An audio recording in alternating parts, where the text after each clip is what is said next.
Welcome back to Open, everyone. Don't forget to get social with us. That's right. Tweet us at Bronxnet TV and tweet me too at Rina Valentin. So, through all the chaos in the world, we sometimes need to be reminded of the blessings we have in life.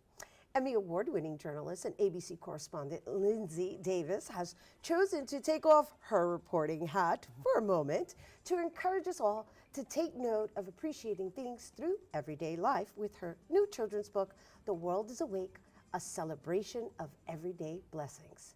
Please welcome author Lindsay Davis. Thank you so much for having me. I'm excited to be here. Thank you for being here. Thank you for having a moment in your life, right, in your hectic life, right? You're doing such amazing work, especially now incorporating the next generation. And so, between your reporting, between your running half marathons, right? I got to know her a little bit off air. And now incorporating this book tour, let's talk a little bit about how you're able to balance it all out. Well, it's tough, right? I mean, but I think, as you know, as a mom, you start to learn how to spin multiple plates at the same time. But one thing, you know, it was my son who inspired the book. When he was 2, he said, "Mommy, does God open up the flowers?" And I thought, wow, I love the idea that he's curious and that he's able to make that connection with nature, right? And so I figured that he was kind of ready at that age and a little bit older to kind of get a gentle introduction to who God is through nature, right? Just through the world and what he sees around him every day.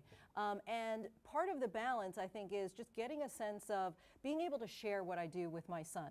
What I do during my, well, it's not just my day job, because it's also, you know, I do Nightline and World News, so it's day and night, but what I do most regularly as a news correspondent for ABC, it's not stuff that really is appropriate for him at 4 years old now. You know, even we were talking the other day about like the Me Too and sexual harassment and Starbucks and things that, you know, it's kind of like, I don't know if I really want to share this with him. The everyday, often bad news of the world, right? So I decided, let me share the good news with him. And so this was something that where once I'd get home and put him to bed, that I would start kind of writing. And that process was really easy and enjoyable. It was kind of like a nice outlet to really not be so like weighed and bogged down by the heaviness of the daily news. Of what you do as your occupation, as your primary occupation. Well, although I always say being a mom is the primary occupation. That is very true. That's very true. And really that's where this all came from, when I was reading stories to him from when he was just an infant. And I kind of thought, you know, this is something that I would like to do and be able to have as a bond with him. You know, it's kind of like a message really to my son, but for all children everywhere. Beautiful, which is the next generation. And on top of that, I love the way you just kind of meshed it all together, balancing your life as a mom, balancing just life in general, balancing the stories that are pretty much shared with the world, right? And so with the next generation, you've chosen to kind of put them on a path of just taking note of just the everyday little things that really matter. And this all comes from a 2-year-old who basically asked his mom, Mom, does God open up the flowers? Exactly. And you know what it is? I think that when we get as adults into the grind of just the everyday, we put blinders on, we stop seeing and appreciating the world around us. And when you have that little person in your life who's kind of tugging at your shirt or grabbing your hand, they're saying, "Hey, Mommy, look at the butterflies, look at the rainbow, look at the sunset," you know, and they're excited. They're seeing these things really for the first time. And so then it's a reminder to us, a reminder to me to really start paying attention. Yeah, look, that rainbow is really pretty. Oh, look at the bunny rabbit. That is exciting. And so I find myself, it's so contagious, right? I find myself then back to him. When I see something, I say, "Oh, Aiden, look at this, look at that," you know, and the snowflakes, you know, when often if it's snowing outside, you know, now finally we're into spring, thank God.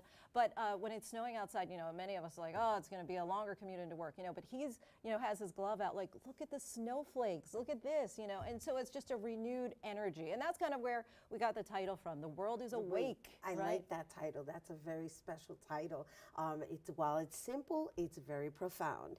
And just because you mentioned rainbows and we're referencing colors, and one of the things I did notice about your book is that it's people of color.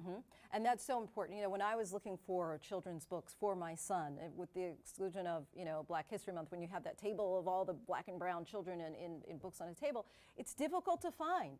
And initially I just thought, well, it's just anecdotal. Maybe I'm just not looking hard enough. And then I started putting on my reporter hat back on and did a little bit of research and realized that more than 90% of the protagonists in children's books are white, but yet the children children in our country, it's not reflective. You have about half of the kids in this country who are not white, and so it's so important that they get self-affirmed when they're reading.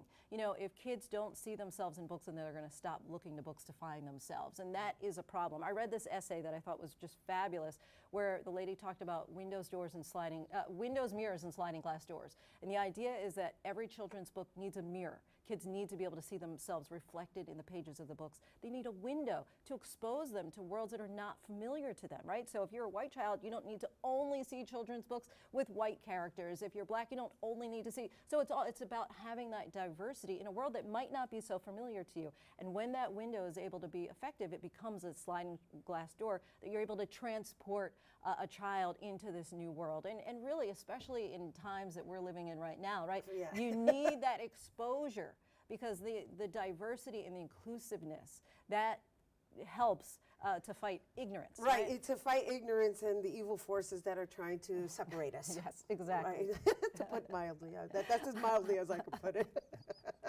But it's beautiful because here you are contributing to the next generation, just coming in with a different mindset. I hope so. And that's the idea. But that's the idea. Well, it starts there, you know.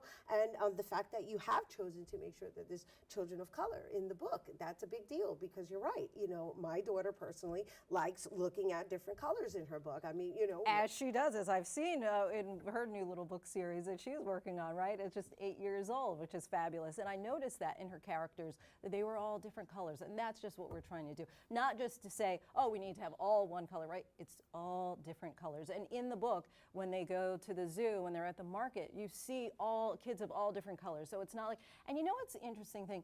For kids, I've read this to a number of different, kids who are, 4, 5, 6, 7, 8. And while people often say kids don't see color, kids do see color.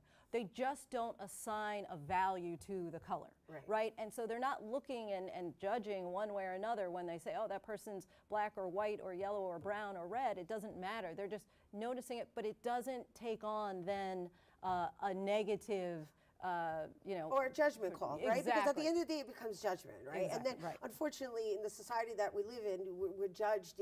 Yes, so you want to put color on it, but really it's financial, right? And so they associate color with certain financial brackets, and behavior as well. And then people are dealt with according to such, as opposed to just dealing with each other as human beings. Exactly. But you said you like to just kind of run through life, right, with the lilies and the sun and all that. And that's what we're really doing. It's really kind of preserving, because there is this innocence to childhood. And that's what I was really kind of trying to just for myself, get back to that.